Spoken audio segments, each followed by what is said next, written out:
Good afternoon. Good afternoon. I think that's much better. We should have some spirit in here. Okay, with our protocols already being observed, I just want to thank each and every one of you for coming to this occasion. I know you have chosen to be in many other places, especially Minnesota being nice as it is today. But you chose to come here because I believe national security, especially for our country, is of great importance to you. That's why you are here. I want to especially welcome to the state of 10,000 lakes, the Honorable Brownie Samukai, who is the Minister of Defense for the Republic of Liberia. Yeah.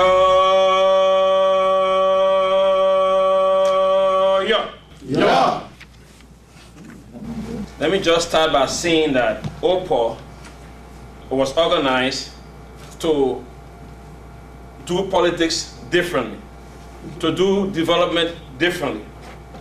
We now want to build the concept wherein we are asking what we can do for our country instead of what our country can do for us. So let me just make it quite clear here. OPODL, or members of OPODL, are now looking for jobs in Liberia. Fellow Liberians, good afternoon. I'm very glad to be here this afternoon to be a part of this occasion. Let me say thanks to the leadership of OPODL for inviting me. I honor this invitation, and I thought it was a good thing for us to come and engage our friends and fellow Liberians as to what is happening back home and to see how we can help. It is a big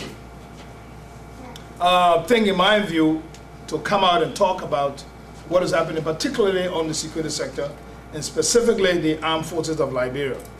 So what I would try to do is to give you a brief synopsis of other security sectors. Since we have those directors and ministers still out there, they might be in a better position to provide you specifics from their organization, but on a more broader perspective, I'll provide you a brief, and then I'll give you more details about the armed forces of Liberia, over which I am heading as a minister. All of these institutions that I'm mentioning are in the process of upgrading and advancing themselves. Briefly, I will talk about the Liberian National Police.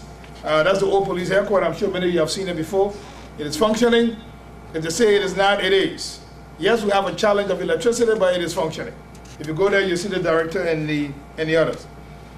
The police is undergoing a restructuring process.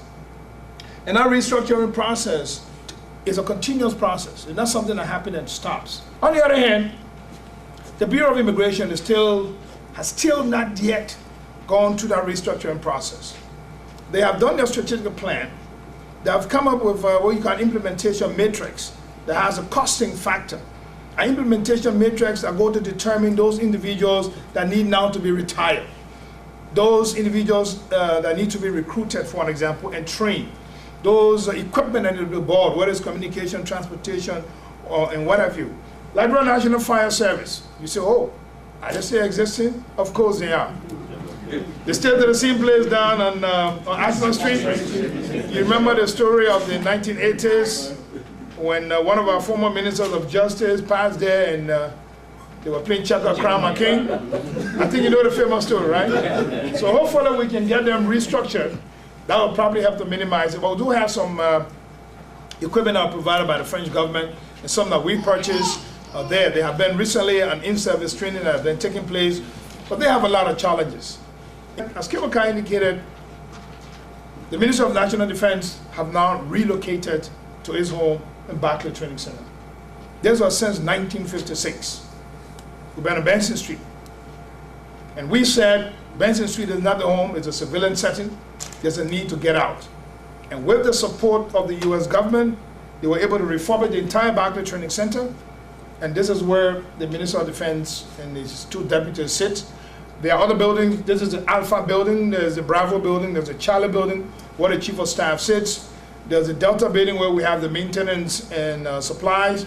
And then there's the Echo building where we have the defense intelligence people that are sitting in there. And then, of course, you have the grandstand. You go to the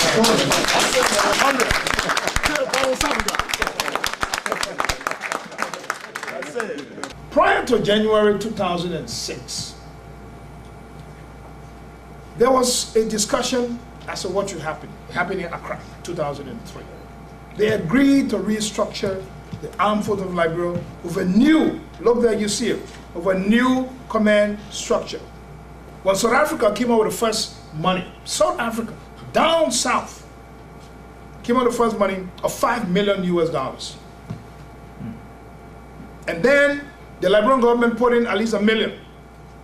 And then Nigeria also came in. And then the United States came in. In the final analysis, we had some funding to take care of the restructuring process. Indeed, we did. And the total strength of the army at that time, including all of the people who joined in 1990, did not exceed 6,000. But when they did the redocumentation of the new of the former AFL, just the regular AFL were about 5,600, which was pretty much what the military was up to 1994 when I left. And so what they did was they came up with a formula to pay the individuals based on your rank and tenure of service, or what they call time in service, and also time in grade, depending on that. So many of them receive anywhere between $1,500 US, maybe if you're just a second lieutenant, to about nearly $5,000 if you were a general. But guess what? You got nearly 8,270 persons show up when they were redocumenting this thing and say they fought for the government of Liberia from 1990 to 2003. Pretty much all young people. Yes. So in the end, the famous 540 came about. That was the amount that they received. As individuals who, okay, they say they came to help the government. So, and all of this was prior to 2006. So if you look at the ethnic composition of the army, every individual who was recruited in the AFL who successfully passed, we can tell you how many crew person, how many Gisi, how many Madingo, down to anything and everything.